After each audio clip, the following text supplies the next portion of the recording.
Здравствуйте, друзья! Мы сегодня читаем из 16 главы Евангелия от Луки притчу о богаче и бедняке Лазаре. И вот начало. Сначала евангелист пишет: некоторый человек был богат, одевался в парфиру и весон и каждый день пиршествовал блистательно. Ничего больше о нем нам не говорит евангелист. То есть вот этот богач не имеет имени никакого. А это, конечно, надо понять, что в контексте иудейской культуры это очень и очень важно, потому что имя определяет человека. Имя – это как бы замысел Божий над человеком, над его жизнью. И поэтому не иметь имени в Израиле – это все равно, что не иметь лица. И действительно, богач этот определяется только так. Вот в чем он одет, что он ест и пьет, и, наверное, где он живет. То есть, что имеет и есть как бы его определение. Конечно, тот факт, что у него нет имени, нам дает возможности как бы отождествляться с ним и думать, не похожи ли мы на этого богача. В то время очень немногие были сыты каждый день. Люди тогда немногие могли каждый день есть досыта. И, скажем так, недоедание была огромная проблема. Но, если быть честной, она остается огромной проблемой для миллионов и миллионов людей и на сегодняшний день во всем мире. Как бы то ни было, вот этот богач, как написано, одевался в парфиру и весон. А вот парфир – это пурпур, это у античных народах вот был такой краситель, который дает различные оттенки черного и больше всего красного. Но это извлекается из морских каких-то моллюсков. И чтобы собрать небольшое количество пурпуры, нужны тысячи и тысячи этих моллюсков. Поэтому краситель этот очень дорогой. Соответственно, в пурпуре одевались только императоры. Также весон – это драгоценная ткань из Египта. А вот в Израиле вспоминать ткань из Египта очень много означало. Потому что все помнили египетское пленение и богатство Египта. То есть человек, который одевается в весоне и порфиру, это не просто человек состоятельный, он фантастически богат. Он не обязательно плохой человек. Мы не знаем, как он заработает это свое состояние. Может быть, честным трудом, это не исключается никак. Может быть, он благочестивый иудей. Может быть, каждый год ходит в Иерусалим, в храм на Пасху.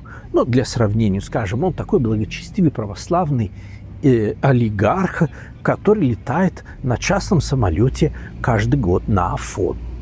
Но для сравнения. Единственное, он совершенно одинок. Он сыт, но совершенно одинок. Он не замечает Лазаря, который лежит у его дверей. Он считает, что он господин своей собственной жизни. В этом трагедия этого богача.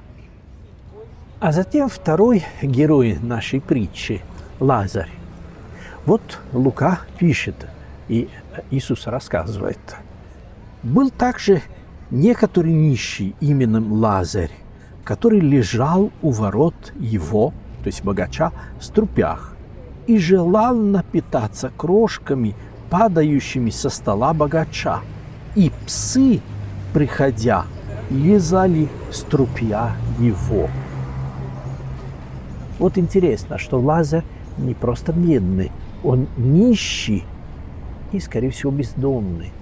он ничего не имеет, у него нет даже, у него нет одежды, он в струпях, у него нет здоровья, и у него, скорее всего, нет дома. Он живет так у дверей вот этого богача. Он там находится.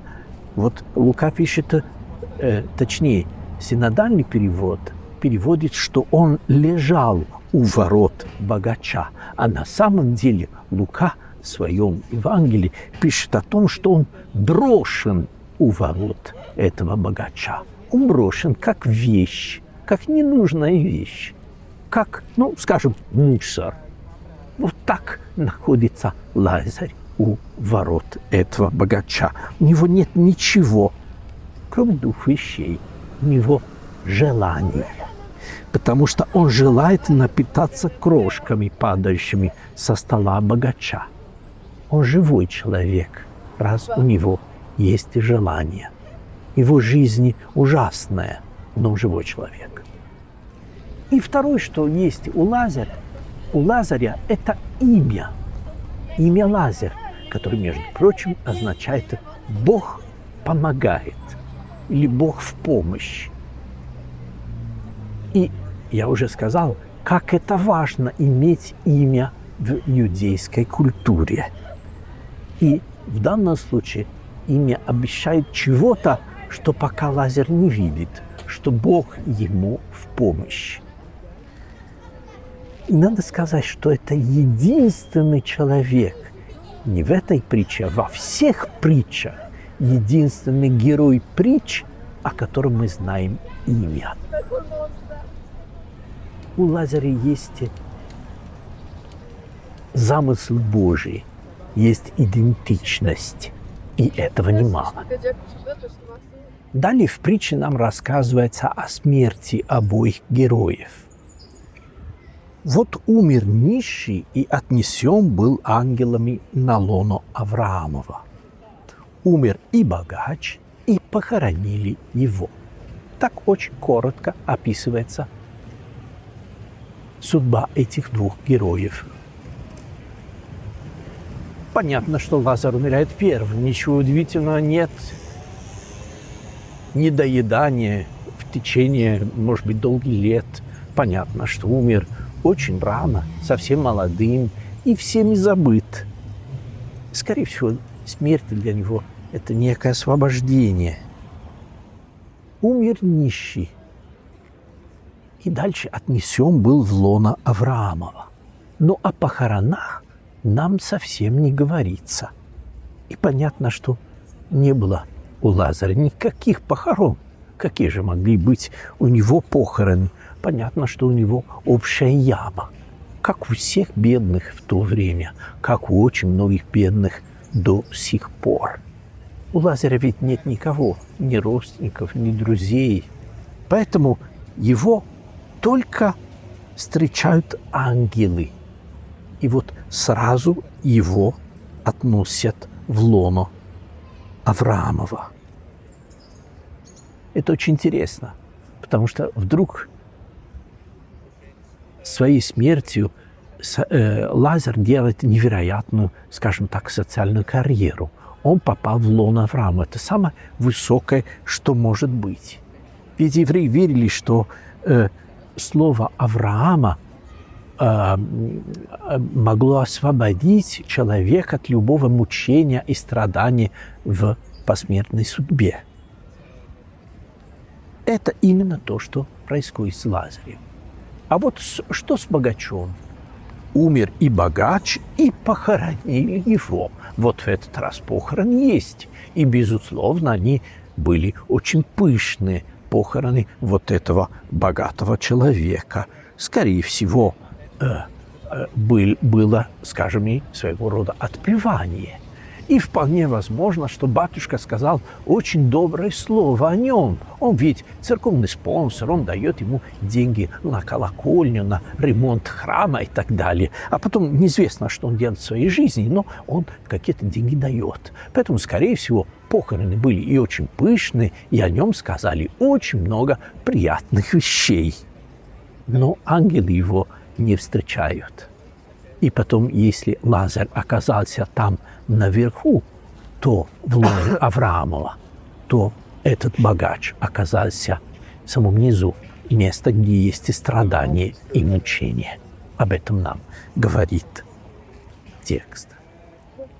Но вот душа богача спускается в Шеол, или ад, как пишет по-гречески Лука. Это место, где, как верили евреи в то время, попадают все умершие. Но там он мучимый. И об этом пишет евангелист. Будучи в муках, он поднял глаза свои, увидел вдали Авраама и Лазаря на лоне его и попросил Авраама: «Отче Аврааме, умилосердись надо мною, и пошли Лазаря, чтобы омочил конец перста своего в воде и прохладил язык мой, ибо я мучаюсь в пламени сем». Но Авраам сказал: «Чадо, вспомни, что ты получил уже доброе твое в жизни твоей, а Лазарь злой. А ныне он здесь утешается, а ты страдаешь». И добавляет удивительную вещь. Сверх того, между нами и вами утверждена великая пропасть, так что хотящие перейти отсюда к вам не могут, так же и оттуда к нам не переходят. То есть Авраам почти извиняется, ему как-то неудобно. Он, наверное, был бы рад помочь этому богачу, но он сожалеет, что это невозможно. Невозможно, потому что есть некая пропасть. И вот ключевое слово этого рассказа – пропасть. А что за пропасть? Это та самая пропасть, которую богач прокопал своим равнодушием, тем, что он не замечал Лазаря у дверей своих. Вот он прокопал целую пропасть. И теперь, вот как раньше пропасть, хотя Лазарь лежал, был, как я уже сказал, был брошен рядом совсем, но как будто была пропасть между ними, богачом и Лазарем. А теперь такая же пропасть есть между небом и адом. То есть местом, где находится Лазарь, местом, где находится богач. К сожалению, ничего нельзя поделать. Вот эта пропасть мешает сообщению любого и мешает спасению этого богача. Важно все-таки заметить, что богач осуждается не потому, что богатый, а потому что равнодушен. Вы знаете, когда-то я разговариваю с очень умным человеком, католикосом всех армян Горигином Первым. Я брал у него очень длинное интервью, это целая книга интервью. Я ему задал вопрос: а все-таки какой самый тяжкий грех? И вот как считал католикос, самый тяжкий грех – это равнодушие. Вот именно этим и грешил этот богач. Равнодушен, тем он не видел никого, не видел Лазаря и, возможно, никого другого. Он видел только себя. И вот этим равнодушием он и прокопал эту глубочайшую пропасть. Но тут вдруг что-то происходит совершенно неожиданного. А именно, богач еще раз обращается к Аврааму и говорит: «Прошу тебя, отче, пошли в дом отца моего, Лазаря, ибо у меня есть 5 братьев. Пусть он засвидетельствует им, чтобы и они не пришли в это место мучения». Но Авраам говорит ему: «У них есть Моисей и пророки, пусть слушает их». А богач отвечает: «Нет, отче Аврааме, но если кто из мертвых придет к ним, они покаются». И тогда Аврааму сказал ему: «Если Моисея и пророков не слушают, то если бы кто из мертвых воскрес, не поверят». Конечно, Иисус здесь имеет в виду себя. Он знает, что не поверят ему и даже после его воскресения, увы, как это и произошло, как это, увы, происходит и сейчас. Но удивительно другое, что вдруг что-то изменилось для этого богача, потому что, может быть, впервые он проявил заботу о ком-то еще, не только о себе. Он вспомнил о том, что есть у него братья, он им желает добра и не хочет, чтобы они попали в это место мучения. Но поздно. Пропасть, и уже невозможно ее преодолеть. Дорогие друзья, это очень серьезное предупреждение. Давайте не будем равнодушны ни к кому. Потому что вот эта история про Лазаря и богача, эта притча нас очень серьезно предупреждает. Для нас еще не поздно. Мы можем еще измениться. Мы можем вырваться из тюрьмы нашего эгоцентризма. Мы можем больше не копать пропасть вокруг себя.